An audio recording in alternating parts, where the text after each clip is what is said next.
Hello everyone, तो स्वागत है आप सब लोगों का टेस्ट सीरीज़ के एक नए वीडियो में। ये अभी हमारा हाल फिलहाल के लिए लास्ट वीडियो रहेगा टेस्ट सीरीज़ का। इसके बाद हम टेस्ट सीरीज़ को नहीं देखेंगे। हम पेपर 5 और 6 को डील कर रहे हैं, तो उससे रिलेटेड जो भी करंट अफेयर है, जो भी नई नीतियाँ बनी हैं सरकार की, वो जो भी 5 और 6 के लिए इम्पोर्टेंट वो चीज़ों को देखेंगे। क्योंकि आपको पता है कि जो हमारा GS मेंस होता है उसमें एक पेपर आपका जर्नल हिंदी का आता है, और उस हिंदी को भी अच्छे से करना होता है ना। और इसके बाद में 5 और 6 आपको पता ही है। तो 5 और 6 में ज़्यादातर सारी चीज़ें यूपी स्टैटिक, यूपी स्पेशल जिसको बोलते हैं, और जो भी करंट में हाल फिलहाल में सरकार की नीतियाँ रहती हैं, जो भी नए नियम बनते हैं, वो सब पूछे जाते हैं। अगर आपने PYQ देखा है, पहले PYQ को देखो, सॉल्व करो। सॉल्व करने की मतलब कोशिश करो, देखो आपसे क्या बनता है उसमें। तो मैं उसी पे डील कर रही हूँ। फिर हम टेस्ट पेपर को ना 2 महीने बाद जैसा कि टाइम रहेगा तब हम इसको प्रैक्टिस करेंगे। फिलहाल अभी करंट अफेयर को हम पढ़ते रहेंगे, उसको छोड़ेंगे नहीं, क्योंकि छोड़ देंगे तो एकदम से फिर चीज़ें रिकॉल करने में टाइम लग जाएगा। चलिए हम इसको स्टार्ट करते हैं। क्योंकि ये टेस्ट क्वेश्चन बचे हुए थे, तो मैंने सोचा इसको कंप्लीट कर लेते हैं, ऐसे बीच में इसको छोड़ते नहीं, ठीक है। तो हमने 20 नंबर तक क्वेश्चन देख लिए थे। इसके बाद मैं देखते हैं 21 से कि रे भारत में चक्रवातों के संदर्भ में निम्नलिखित कथनों पर विचार कीजिए। ऑप्शन फर्स्ट, बंगाल की खाड़ी में अरब सागर की अपेक्षा अधिक चक्रवात उत्पन्न होते हैं। सेकेंड है, भारत में आपदा प्रबंधन की व्यवस्था हेतु 2010 में एक आपदा प्रबंधन अधिनियम पारित किया गया था। कहते उपयुक्त कथनों में से कौन सा से सही है। ऑप्शन है केवल फर्स्ट, बी केवल सेकंड, सी फर्स्ट और सेकंड दोनों, डी ना तो फर्स्ट और ना ही सेकंड। बात कर लेते हैं यहाँ पर हम। देखिए, बंगाल की खाड़ी में अरब सागर की अपेक्षा अधिक चक्रवात उत्पन्न होते हैं। उष्णकटिबंधीय चक्रवात की उत्पत्ति तब होती है जब नम हवा के ऊपर उठने से गर्मी पैदा होती है, जिसके फलस्वरूप नम हवा में निहित जलवाष्प का संघनन होता है ना। राष्ट्रीय आपदा प्रबंधन संस्थान NDMA की हम बात करें तो इसका गठन संसद के अधिनियम के अंतर्गत भारत और अन्य क्षेत्र में क्षमता विकास के लिए एक प्रमुख संस्थान के रूप में अपनी भूमिका निभाने के उद्देश्य के साथ किया गया। इस दिशा में प्रथम प्रयास सन 1995 में राष्ट्रीय आपदा प्रबंधन केंद्र के गठन के साथ आरंभ हुआ, जो आगे चलकर राष्ट्रीय आपदा प्रबंधन संस्थान के रूप में प्रशिक्षण एवं क्षमता विकास के लिए विकसित हुआ। ठीक है। आपदा प्रबंधन अधिनियम की बात करें तो 2015 के अंतर्गत, ठीक है, 2005 के अंतर्गत राष्ट्रीय आपदा प्रबंधन संस्थान को आपदा प्रबंधन के क्षेत्र में मानव संसाधन विकास, क्षमता निर्माण, प्रशिक्षण, अनुसंधान, अभिलेखन एवं नीतिगत पैरवी के लिए नोडल एजेंसी के रूप में सौंपी गई। तो ऑप्शन ए केवल इसका सही हो जाएगा, क्योंकि 2010 नहीं है, ये 2005 में अधिनियमित हुआ। ठीक है, चलिए आगे बढ़ते हैं। नेक्स्ट क्वेश्चन है कि निम्नलिखित कथनों पर विचार कीजिए। ऑप्शन फर्स्ट, भारतीय मौसम विभाग के अनुसार किसी क्षेत्र में सामान्य से 25% से कम वर्षा होने पर सूखे की स्थिति उत्पन्न हो जाती है। सेकंड कह रहे हैं कि भारत में अत्यधिक सूखे से प्रभावित क्षेत्रों में राजस्थान और गुजरात के क्षेत्र सम्मिलित है। थर्ड है आपका कि सूखा प्रवण क्षेत्र उन क्षेत्रों को कहा जाता है जहां वर्षा 75 सेंटीमीटर से अधिक होती है। तो उपयुक्त कथनों में से कौन सा से सही है ये बताना है हमको। ठीक है, देखिए पहली बात तो 75 सेंटीमीटर से कम होगी, अधिक अगर होगी तो वो सूखा नहीं घोषित होगा। कम यहाँ पर लिखा होता तो ये ऑप्शन अपने आप में सही होता, ये ध्यान रखना है। बारिश से भी क्वेश्चनों को आप टैकल कीजिए। बारिश के बारे में थोड़ा सा ध्यान रखेंगे। जहाँ 75 सेंटीमीटर से कम वर्षा होती है उसको सूखा क्षेत्र कहा जाता है, और जहाँ अधिक होती है फिर वो सूखा क्षेत्र नहीं घोषित किया जाता। तो भारत के संपूर्ण क्षेत्रफल के लगभग 12% भाग में ही औसत वर्षा 60 सेंटीमीटर से भी कम और केवल 8 सेंटीमीटर भाग में ही औसत वर्षा 250 सेंटीमीटर से अधिक होती है। स्वाभाविक है कि कम वर्षा तथा अनियमित वर्षा वाले क्षेत्र प्रायः सूखा प्रभावित होते हैं। बात करें अगर हम यहाँ पर, तो पहले ये वाला ऑप्शन आपका हो जाता है गलत, ये गलत, ये गलत और ये गलत। ठीक है, देखिए अगर आप गेस वर्क करते हैं तो 3 आपका, क्योंकि 3 गलत है, ये भी गया, ये भी गया, ये गया। अब आपको आंसर अपने आप में ही मिल गया। ठीक है, और भी कुछ चीज़ें दी गई उनको पढ़ लीजिएगा, बट आंसर इस तरीके से अगर अब गेस वर्क, क्योंकि आयोग भी होशियार हो गया है, मतलब पहले भी होशियार ही था, पर देखिए आयोग भी चीज़ें अपनी बदलता रहता है, पैटर्न बदलता रहता है, तो कई बार कई क्वेश्चन में गेस वर्क भी नहीं करने को मिलता। ठीक, चलिए आगे बढ़ते हैं। नेक्स्ट क्वेश्चन है कि निम्नलिखित कथनों में से कौन सा एक सही नहीं है। अब यहाँ पर एक सही नहीं है, ये हमें बताना। ऑप्शन फर्स्ट, हिमालय क्षेत्र की ऑल इंडियन प्लेट प्रतिवर्ष उत्तर व उत्तर पूर्व की ओर खिसक रही है। ठीक है। सेकेंड है, इंडियन प्लेट के उत्तर में यूरेशियन प्लेट स्थित है। ठीक। नेक्स्ट ऑप्शन है कि प्रायद्वीपीय पठार में आने वाले भूकंप की व्याख्या भ्रंश रेखाओं के सहारे की जाती है। थर्ड है राष्ट्रीय भूकंप विज्ञान आंकड़ा केंद्र आपका हैदराबाद में स्थित है। तो हमें यहाँ पे बताना कौन सा सही नहीं है। देखिए, हिमालय क्षेत्र की ऑल इंडियन प्लेट प्रतिवर्ष उत्तर व उत्तर पूर्व की ओर खिसक रही है। इंडियन प्लेट के उत्तर में यूरेशियन प्लेट स्थित है। प्रायद्वीपीय पठार में आने वाले भूकंप की व्याख्या भ्रंश रेखाओं के सहारे की जाती है। राष्ट्रीय भूकंप विज्ञान आंकड़ा केंद्र आपका इन्होंने दिया हैदराबाद, ये हैदराबाद में नहीं है, यही हालांकि आंसर है, बट ये आपका दिल्ली में है। ठीक है, यही आपका इसका आंसर हो जाएगा। चलिए नेक्स्ट क्वेश्चन देखते हैं। कह रहे हैं कि सेतु समुद्रम परियोजना निम्नलिखित में से किन्हें जोड़ती है। ऑप्शन है पाक खाड़ी और पाक जल संधि, बी पाक खाड़ी और बंगाल की खाड़ी, सी कुमारी अंतरीप और मन्नार की खाड़ी, एंड डी मन्नार की खाड़ी और पाक की खाड़ी। ठीक है, देखते हैं। तो सेतु समुद्रम जहाज रानी नहर परियोजना भारत एवं श्रीलंका के मध्य पाक जल डमरू मध्य और मन्नार की खाड़ी को जोड़ने का प्रस्ताव है। इसके द्वारा सेतु समुद्रम क्षेत्र के छिछले सागर में एक जहाज रानी उपयुक्त नहर बनाकर भारतीय प्रायद्वीप की परिधि पर एक नौवहन मार्ग सुलभ होगा। तो यहाँ पर जो आंसर की बात करें तो डी आंसर हो जाएगा कि पाक की खाड़ी। ठीक है, और आपका मन्नार की खाड़ी, क्योंकि मन्नार की खाड़ी इस पे भी है बट इसमें कुमारी अंतरीप है, तो ये आपका नहीं है, ये आपका सही हो जाएगा। चलिए आगे बढ़ते हैं। कह रहे हैं कि थार रेगिस्तान के संबंध में निम्नलिखित कथनों में से कौन सा असत्य है। ऑप्शन फर्स्ट, इसका विस्तार पाकिस्तान में चोलिस्तान रेगिस्तान के रूप में जारी है। सेकंड है, थार रेगिस्तान का अधिकांश भाग राजस्थान में स्थित है, जो इसके भौगोलिक क्षेत्र का 61% भाग है। थर्ड कह रहे हैं ऑप्शन कि इसका दक्षिण की ओर विस्तार हो रहा है। एंड फोर्थ, इसमें खेजड़ी का वृक्ष पाया जाता है।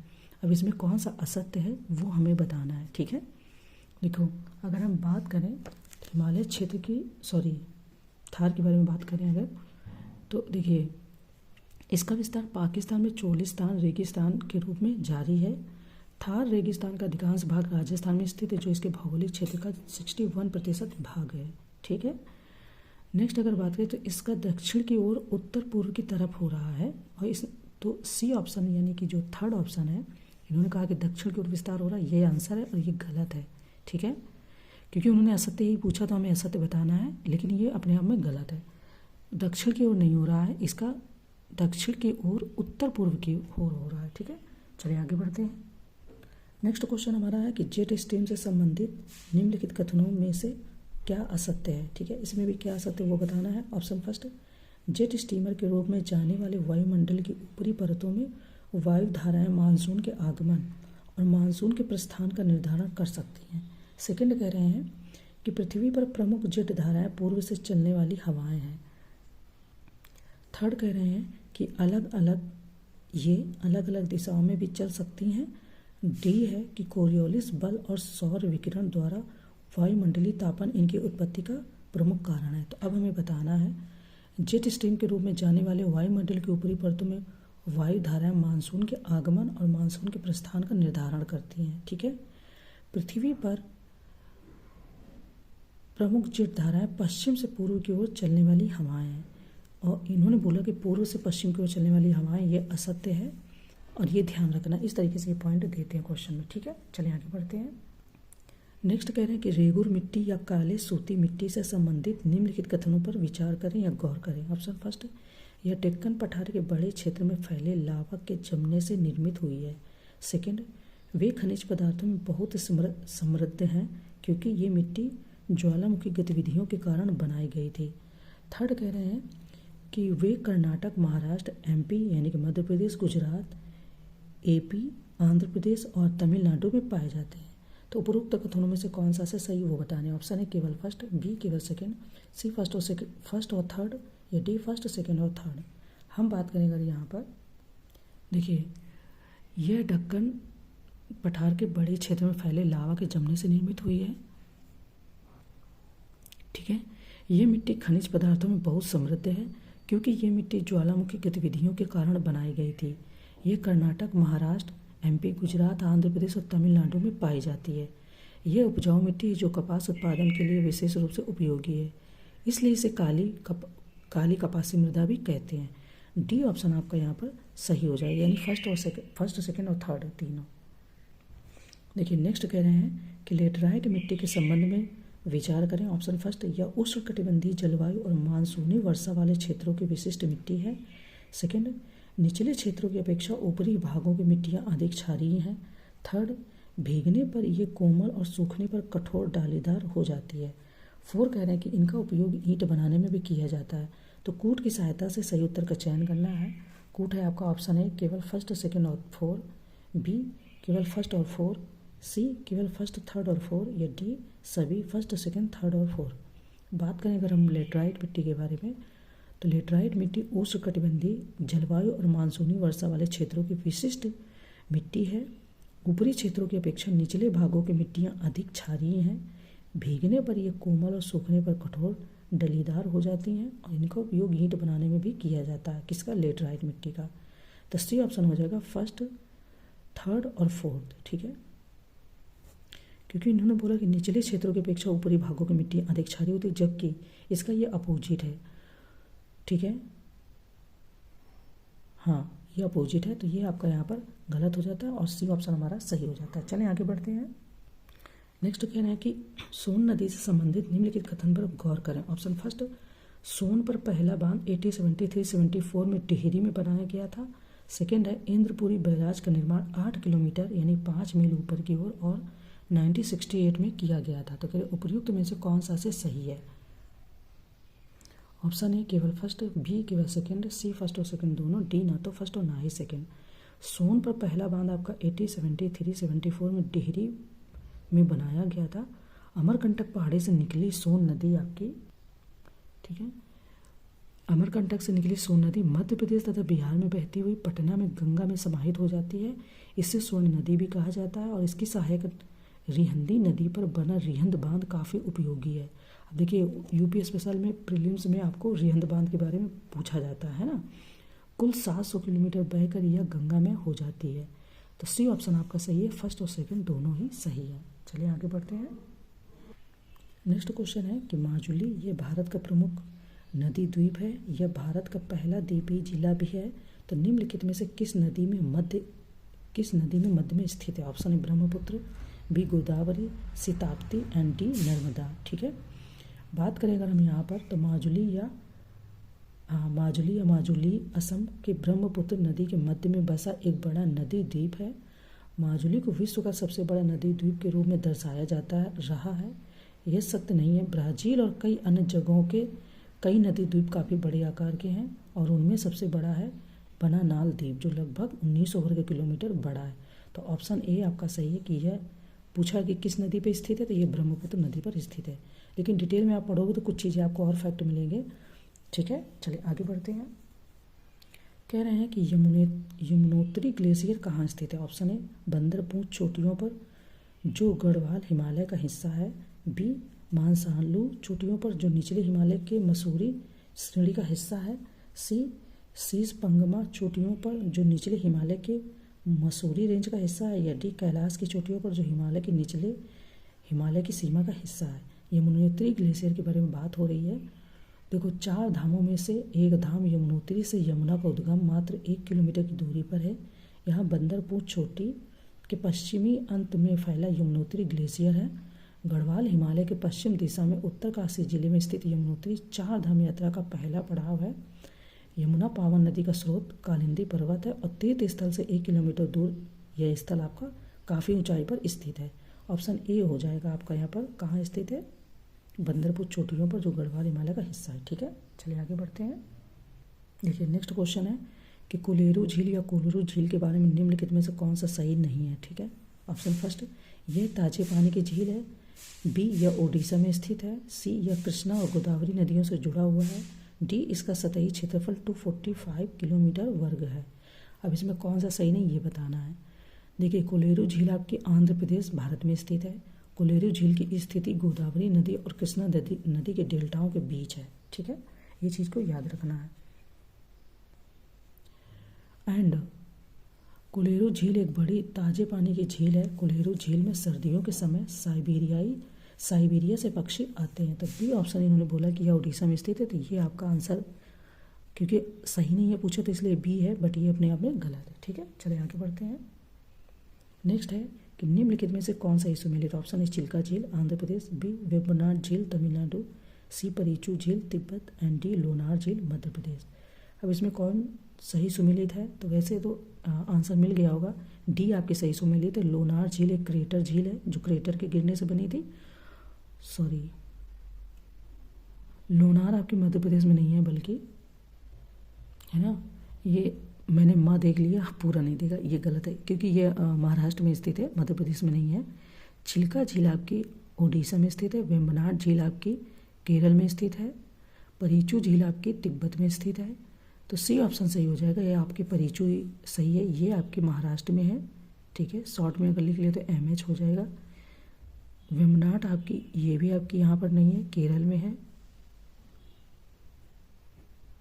ठीक है, चिल्का झील तो बहुत ही पता ही है, सिंपल है, ये भी आपके ओडिशा में है, ना कि आंध्र प्रदेश में। आंध्र प्रदेश में आपकी कोलेरू थी। ठीक है, तो इस तरीके से ऑप्शन सही हो जाएगा। चलिए आगे चलते हैं। देखिए नेक्स्ट कह रहे हैं कि मृदा अपरदन के लिए निम्नलिखित में से कौन से कारक उत्तरदायी हैं? ठीक है, ऑप्शन है हवा, जल, सेकेंड हवा, थर्ड मानवीय गतिविधियाँ, फोर्थ आपदाएं। कि निम्नलिखित कथनों में से कौन सही है ये बताना है हमें। ऑप्शन है फर्स्ट और सेकेंड, बी थर्ड और फोर, सी फर्स्ट सेकेंड और थर्ड, या डी सभी। अगर हम बात करें यहाँ पर मृदा अपरदन के बारे में, देखिए हमारे देश में मृदा अपरदन के मुख्य कारण निम्नलिखित हैं। वो कौन से हैं? वृक्षों का अविवेकपूर्ण कटाव, वनस्पतिक फैलाव का घटना, वनों में आग लगना, भूमि को बंजर खाली छोड़कर जल व वायु अपरदन के लिए प्रेरित करना, मृदा अपरदन को त्वरित करने वाली फसलों को उगाना और त्रुटिपूर्ण फसल चक्र अपनाना। तो यानी कि यहाँ पर डी सभी सही हो जाएंगे, ये सभी कारक उत्तरदायी हैं मृदा अपरदन के लिए। ठीक है, चलिए आगे बढ़ते हैं। नेक्स्ट कह रहे हैं कि पर्णपाती वन के संबंध में निम्नलिखित कथनों पर विचार करें। ऑप्शन फर्स्ट, यह उन क्षेत्रों में पाया जाता है जहाँ वर्षा 70 सेंटीमीटर से 200 सेंटीमीटर के बीच होती है। सेकंड, पानी की उपलब्धता के आधार पर वनों को नम और सूखे में विभाजित किया जाता है। तो कह रहे उपयुक्त में से कौन सा कथन सही है या है बताना है। ऑप्शन ए केवल फर्स्ट, बी केवल सेकंड, सी फर्स्ट और सेकंड दोनों, डी ना तो फर्स्ट और ना ही सेकंड। बात करें तो पर्णपाती वन उन क्षेत्रों में पाए जाते हैं जहाँ वर्षा 70 सेंटीमीटर से 200 सेंटीमीटर होती है। ये सही है कि पानी की उपलब्धता के आधार पर वनों को नम और सूखे में विभाजित किया जाता है। ठीक है, देखिए अगर कहें कि पतझड़ी या पर्णपाती ऐसे पौधों और वृक्षों को कहा जाता है जो हर वर्ष किसी मौसम में अपने पत्ते गिरा देते हैं। उत्तर भारत में तथा समशीतोष्ण सदाबहार वृक्ष कहलाते हैं। पर्णपाती वन में सिंह, जिराफ, बाइसन जैसे जानवर पाए जाते हैं। इनके कहने का मतलब है जैसे उत्तर भारत में आप देखते हो अपने यहाँ आसपास की कहते हैं पतझड़ का मौसम आया या मतलब कि ये जो आपका आता है मौसम फरवरी और मार्च के बीच में, तो बहुत सारे देखना पेड़ पौधे अपनी पुरानी पत्तियों को गिरा देते हैं, उसमें नई कोपलें बढ़िया सी खूब हरी सी पहले महरून से निकलती हैं। तो वही ये कह रहे हैं। और मतलब वनों के आधार पे ही जानवरों के बारे में भी बता रहे हैं कि कौन कौन से जानवर यहाँ पर पाए जाते हैं। क्वेश्चन की बात करें तो क्वेश्चन के आंसर में सी ऑप्शन सही हो जाए, यानी फर्स्ट और सेकंड दोनों सही हो जाएंगे। ठीक है, देखिए नेक्स्ट क्वेश्चन कह रहा है कि भारत की साक्षरता के दर के संदर्भ में निम्नलिखित कथनों पर विचार करें। ऑप्शन फर्स्ट, महिला साक्षरता की दृष्टि से मिजोरम का स्थान प्रथम है। सेकंड, पुरुष साक्षरता की दृष्टि से तथा कुल साक्षरता की दृष्टि से केरल का स्थान प्रथम है।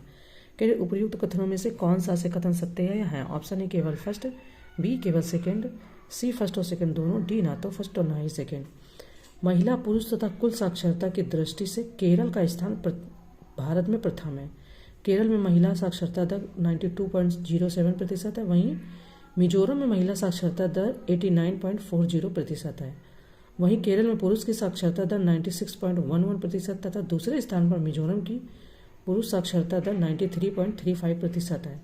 कुल साक्षरता के अनुसार केरल की औसत साक्षरता 94% है। अतः कथन फर्स्ट असत्य है और सेकंड आपका सत्य, यानी कि बी ऑप्शन सत्य है।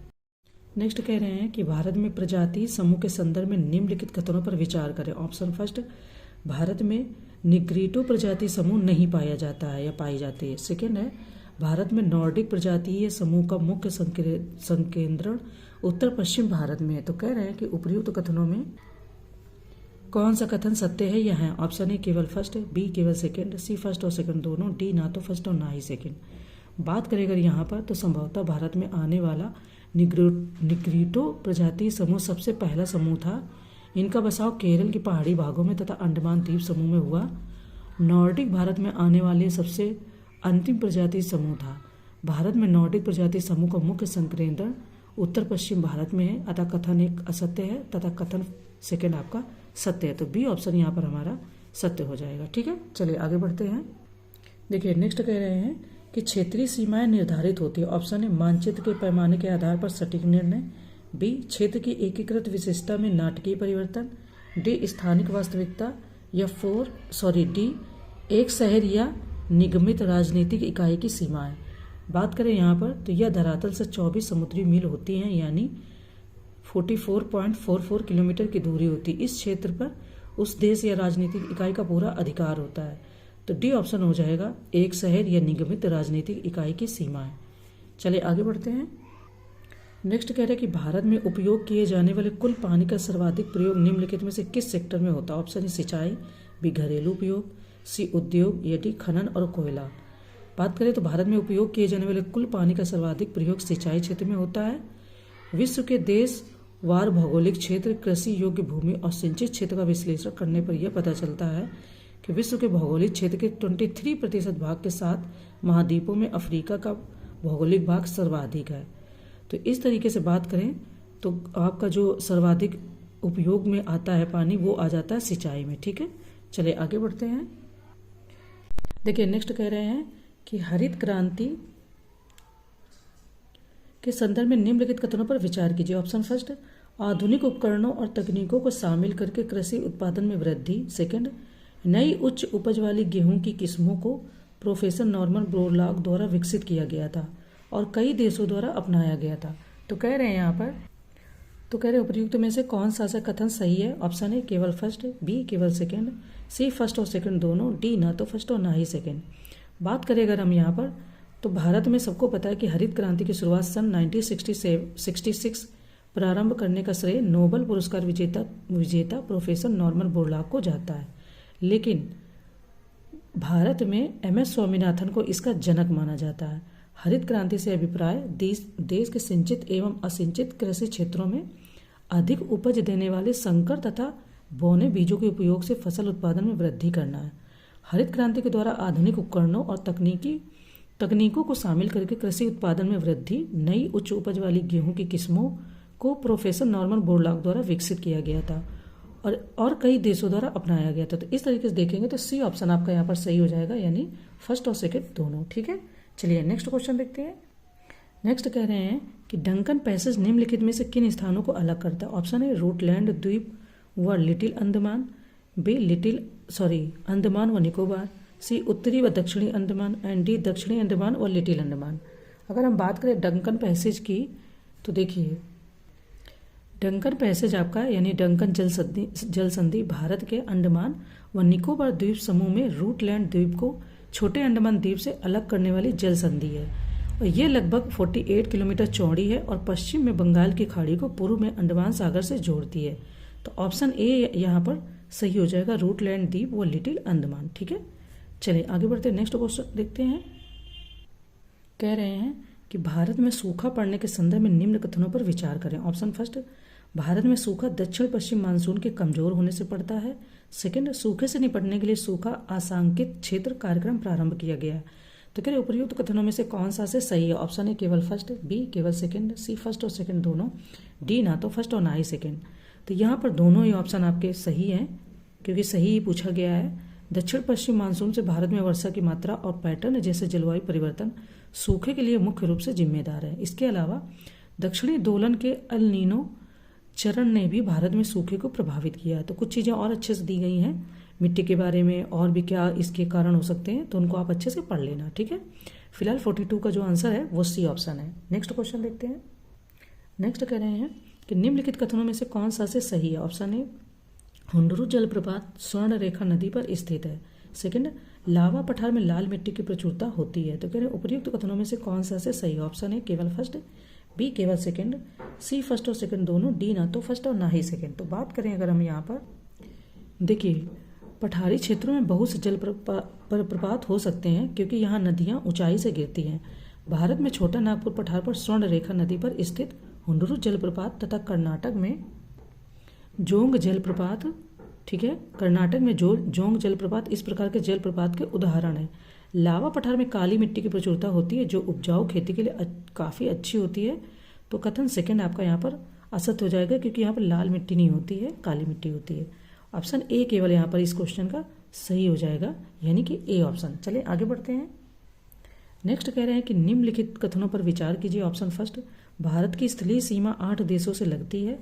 ऑप्शन सेकंड, क्षेत्रफल की दृष्टि से सबसे छोटा राज्य सिक्किम है। उपर्युक्त कथनों में से कौन सा से सही है? ऑप्शन ए केवल फर्स्ट, बी केवल सेकंड, सी फर्स्ट और सेकंड दोनों, डी ना तो फर्स्ट और ना ही सेकंड। हम बात करें अगर यहाँ पर, तो भारत की स्थलीय सीमा 7 देशों से लगती है, ठीक है। तो ये चीज़ याद रखना है, 8 देशों से नहीं लगती, 7 देशों से लगती है, जिसमें पता ही है अफगानिस्तान, पाकिस्तान, चीन, नेपाल, भूटान, बांग्लादेश, म्यांमार शामिल है। कथन एक आपका यहाँ पर असत्य हो जाएगा।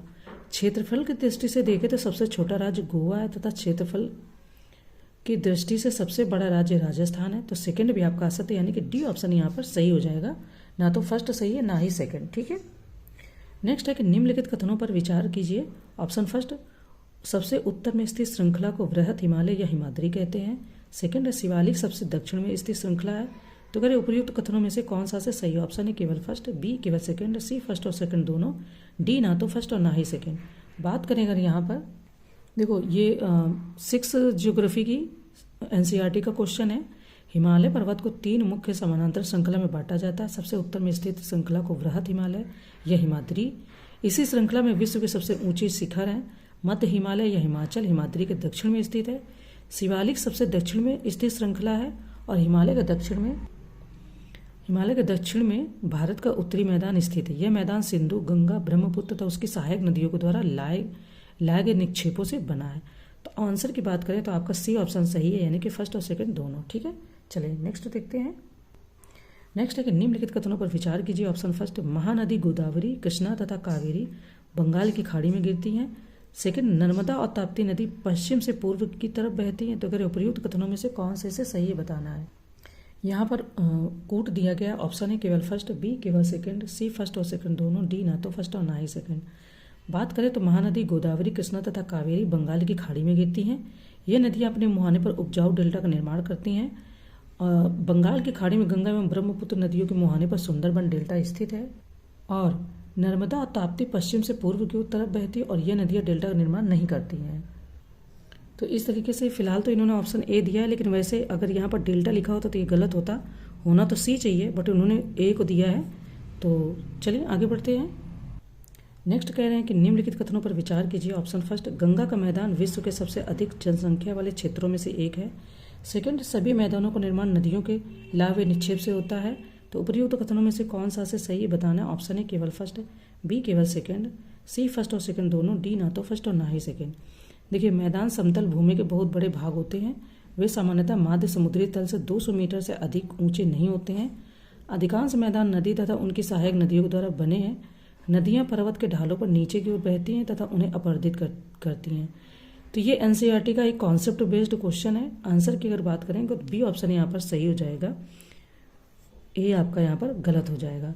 क्यों? क्योंकि दिया है, कई सारी चीज़ें दी हैं कि भारत में गंगा का मैदान देश में सबसे अधिक जनसंख्या वाला क्षेत्र है, लेकिन कुछ चीज़ें और भी दी गई हैं, ठीक है।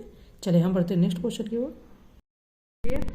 नेक्स्ट कह रहे हैं कि भारत के किन पड़ोसी देशों की सीमा समुद्री सीमा से नहीं लगती। ऑप्शन है Nepal, B Bhutan, third Myanmar and fourth Bangladesh. कूट दिया है ऑप्शन है केवल थर्ड और फोर्थ, बी केवल सेकंड और थर्ड, सी फर्स्ट और सेकंड दोनों, डी उपर्युक्त सभी।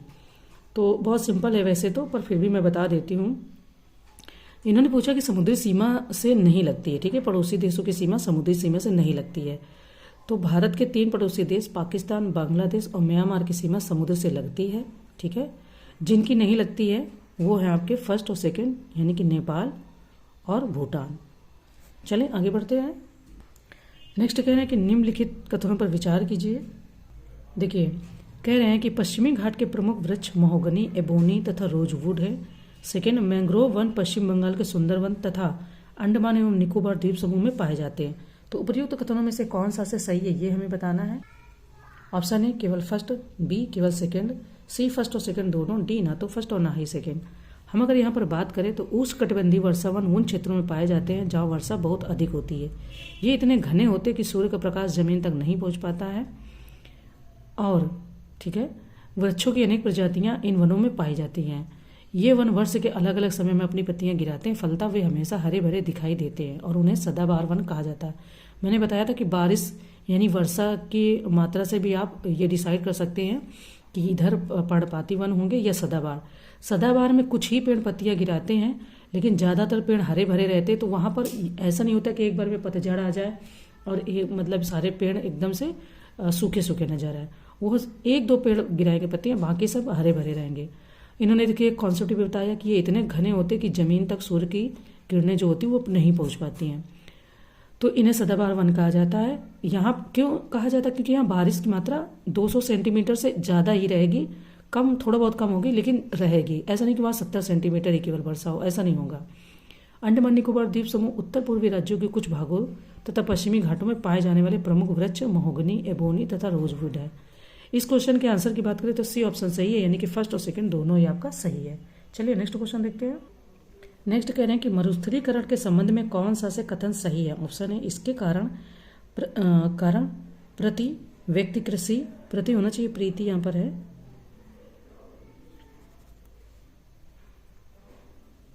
प्रति व्यक्ति कृषि योग्य भूमि कम हो रही है। ठीक है, मरुस्थलीकरण के संबंध में कथन पूछ रहे हैं तो ऑप्शन इन्होंने बताया कारण कि इसके कारण प्रति व्यक्ति कृषि योग्य भूमि कम हो रही है। सेकंड, इससे मृदा का ह्रास होता है और इससे खाद्य सुरक्षा पर भी खतरा मंडराने लगता है। तो करिए उपयुक्त कथनों में से कौन सा से सही है ये बताना है। ऑप्शन ए केवल फर्स्ट, बी केवल सेकंड, सी फर्स्ट और सेकंड दोनों, डी ना तो फर्स्ट और ना ही सेकंड। हम अगर यहाँ पर बात करें, ठीक है, देखिए मरुस्थलीकरण का अर्थ है जलवायु परिवर्तन और मानव गतिविधियों से शुष्क और अर्ध शुष्क मृदा का ह्रास। इसके कारण दुनिया भर में प्रति व्यक्ति कृषि योग्य भूमि कम होती जा रही है और इससे खाद्य सुरक्षा पर खतरा मंडराने लगा तथा मानवीय और आर्थिक संकट पैदा होने लगा है। मरुस्थलीकरण की इस प्रक्रिया से प्रतिवर्ष 60 लाख हेक्टेयर भूमि कृषि योग्य नहीं रह जाती है। वैसे बहुत बड़ी प्रॉब्लम है, समस्या है। आंसर की बात करें तो आंसर हमारा सी यहाँ पर सही हो जाता है, यानी फर्स्ट और सेकंड दोनों ही सही हैं। चलिए नेक्स्ट क्वेश्चन देखते हैं। नेक्स्ट कह रहे हैं कि निम्नलिखित कथनों पर विचार कीजिए। ऑप्शन फर्स्ट, जल संभर नदियां झील के आसपास का क्षेत्र है जिससे उनमें जल भरता है। सेकंड, नाने घाट में वर्षा जल संचयन की प्राचीन व्यवस्था के साक्ष्य मिले हैं। तो उपर्युक्त कथनों में से कौन सा से सही है। ऑप्शन ए केवल फर्स्ट, बी केवल सेकंड, सी फर्स्ट और सेकंड दोनों, डी ना तो फर्स्ट और ना ही सेकंड। बात करें तो नदी या झील के आसपास का वह क्षेत्र जिससे उसमें जल भरता है कछार या जल संभर कहलाता है। कछार में जब बारिश होती है तो उसका जल छोटी छोटी धाराओं में या भूगर्भ के रास्ते नदी या झील में जल की मात्रा को भी नियंत्रित करता है।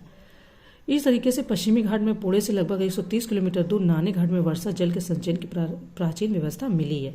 ऑप्शन की बात करें इस क्वेश्चन के तो सी ऑप्शन सही है, यानी कि आंसर हमारा फर्स्ट और सेकंड दोनों ही सही हैं। ओके, नेक्स्ट क्वेश्चन कह रहे हैं कि निम्नलिखित कथनों पर विचार कीजिए। ऑप्शन फर्स्ट, चारागाह ऐसे घास के मैदान होते हैं जहां प्रायः बारिश कम होती है और यह मिट्टी की गहराई और गुणवत्ता कम होती है। सेकंड, अर्ध शुष्क परितंत्र काफी संवेदनशील और नाजुक होता है। तो कह रहे हैं उपर्युक्त कथनों में से कौन सा से सही है। ऑप्शन ए केवल फर्स्ट, ऑप्शन ए केवल फर्स्ट, बी केवल सेकंड, सी फर्स्ट और सेकंड दोनों, डी ना तो फर्स्ट और ना ही सेकंड। हम अगर यहाँ पर बात करें, देखिए चारागाह ऐसे घास के मैदान होते हैं जहाँ प्रायः बारिश कम होती है और यह मिट्टी की गहराई और गुणवत्ता कम होती है। कुछ चारागाह तो कुछ खास वन क्षेत्रों के साफ होने से बन जाते हैं। अर्ध शुष्क परितंत्र काफी संवेदनशील और नाजुक होता है। जनसंख्या वृद्धि के साथ साथ अनेक प्रकार की विकासात्मक रणनीति अपनाने के कारण अर्ध शुष्क क्षेत्र का परितंत्र प्रभावित हो रहा है। आंसर की बात करें तो सी ऑप्शन आपका सही है, यानी फर्स्ट और सेकंड दोनों ही ऑप्शन हमारे यहाँ पर सही हो जा रहे हैं। ठीक है, चलिए आगे बढ़ते हैं। नेक्स्ट क्वेश्चन है कि निम्नलिखित में सर्वाधिक नगरीकृत प्रतिशत के आधार पर राज्य कौन सा। ऑप्शन है मिजोरम, बी महाराष्ट्र, सी गुजरात या डी तमिलनाडु। बात करें अगर नगरीकृत की राज्य की तो गोवा आपका 62.17% है, मिजोरम 51.51%, तमिलनाडु 48.45%, केरल 47.72%, महाराष्ट्र 45.23% और गुजरात 42.58%।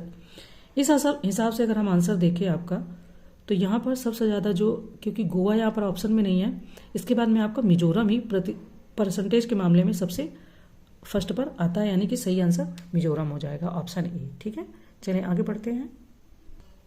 नेक्स्ट है कि राष्ट्रीय जलमार्ग के संदर्भ में निम्नलिखित कथनों पर विचार करें। ऑप्शन फर्स्ट, राष्ट्रीय जलमार्ग संख्या 3 की अवस्थिति पूर्णतः केरल में है। सेकंड, राष्ट्रीय जलमार्ग संख्या 3 की अवस्थिति पश्चिम बंगाल एवं ओडिशा में। तो उपयुक्त कथनों में से कौन सा से सत्य ये पूछ रहे हैं। ऑप्शन ए केवल फर्स्ट, बी केवल सेकंड, सी फर्स्ट और सेकंड दोनों, डी ना तो फर्स्ट और ना ही सेकंड। हम अगर बात करें राष्ट्रीय जलमार्ग संख्या 3 की, ठीक है, राष्ट्रीय जलमार्ग संख्या 3% उद्योग मंडल और चंपकारा नहर के साथ पश्चिमी समुद्र तट नहर कोट्टापुरम से कोल्लम के बीच स्थित है, अतः कथन फर्स्ट सत्य है। राष्ट्रीय जलमार्ग 5 की कुल लंबाई आपकी 623 किलोमीटर है तथा यह केवल ओडिशा और पश्चिम बंगाल में विस्तृत है, तो कथन सेकंड भी आपका सत्य है। तो आंसर की बात करें,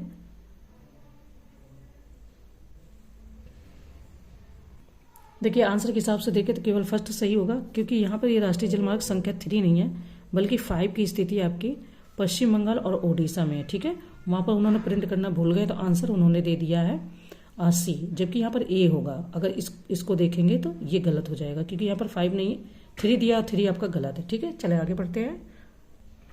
नेक्स्ट क्वेश्चन हमारा कह रहा है कि निम्नलिखित युग्मों में से कौन सा से सही सुमेलित। ऑप्शन, ये राष्ट्रीय जलमार्ग संख्या है और ये इनकी अवस्थिति है।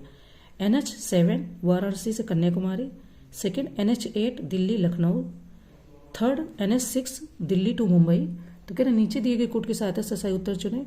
ऑप्शन ए केवल फर्स्ट, बी केवल फर्स्ट और थर्ड, सी उपरोक्त सभी, या डी उपरोक्त में से कोई नहीं। ठीक है, देख लेते हैं इसको भी हम। राष्ट्रीय राजमार्ग संख्या 7 आपका वाराणसी से प्रारंभ होकर कन्याकुमारी तक जाने वाला भारत का सबसे लंबा राष्ट्रीय राजमार्ग है। राष्ट्रीय राजमार्ग संख्या 8 की बात करें तो ये दिल्ली को मुंबई से जोड़ता है। ठीक है, दिल्ली टू मुंबई है, ना कि ये लखनऊ गलत दे दिया है। और आपका अगर बात करें राष्ट्रीय राजमार्ग संख्या 6 की, तो हजीरा यानी कि गुजरात को कोलकाता से जोड़ता है। तो केवल एक युग्म सही है, ऑप्शन ए। ठीक है, चलिए नेक्स्ट क्वेश्चन देखते हैं। देखिए नेक्स्ट क्वेश्चन कह रहा है कि निम्नलिखित में से सही कथन की पहचान कीजिए। ऑप्शन फर्स्ट, पृथ्वी के कुल क्षेत्रफल का 20% भाग यानी 20% भाग भूमि है। सेकंड, मृदा का निर्माण चट्टानों से प्राप्त खनिजों और जैव पदार्थों से होता है। थर्ड, वेदिका फॉर्म समोच्च रेखी जुताई और रक्षक मेखला मृदा संरक्षण के उपाय हैं। तो कह रहे हैं उपयुक्त कथनों में से कौन सा से सही है ये बताना है हमें। ऑप्शन ए केवल फर्स्ट, बी फर्स्ट और सेकेंड और थर्ड, सी फर्स्ट और second, and D first second और थर्ड। बात करें अगर हम क्वेश्चन नंबर 56 की, तो भूपृष्ठ के कुल क्षेत्रफल का लगभग 30% भाग भूमि है। मल्च या मल्व बनाना वेदिका फॉर्म, समोच्च रेखी जुताई, रक्षक मेखला, समोच्च रेखी रोधिकाएं आदि मृदा संरक्षण के उपाय है।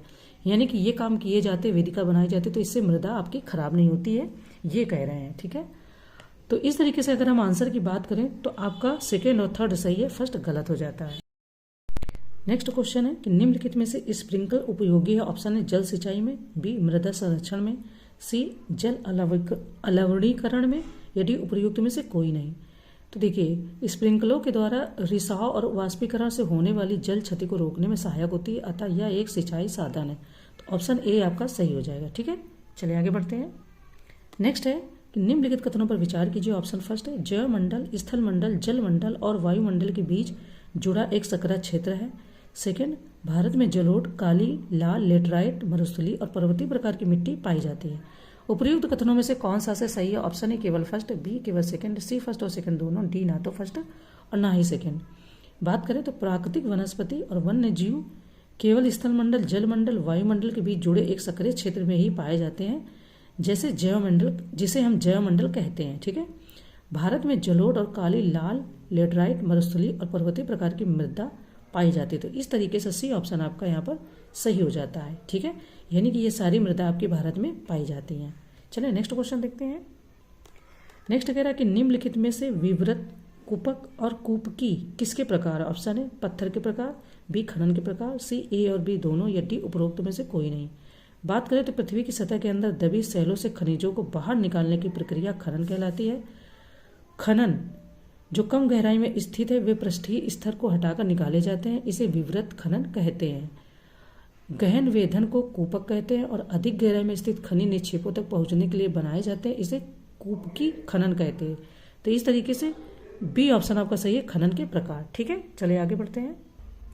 नेक्स्ट कह रहे हैं कि निम्नलिखित में से गलत कथन को पहचानिए। ठीक है, ऑप्शन ए, अयस्क खनिज अवयवों के अनिश्चित संगठन वाले एक या एक से अधिक खनिजों का समूहन है।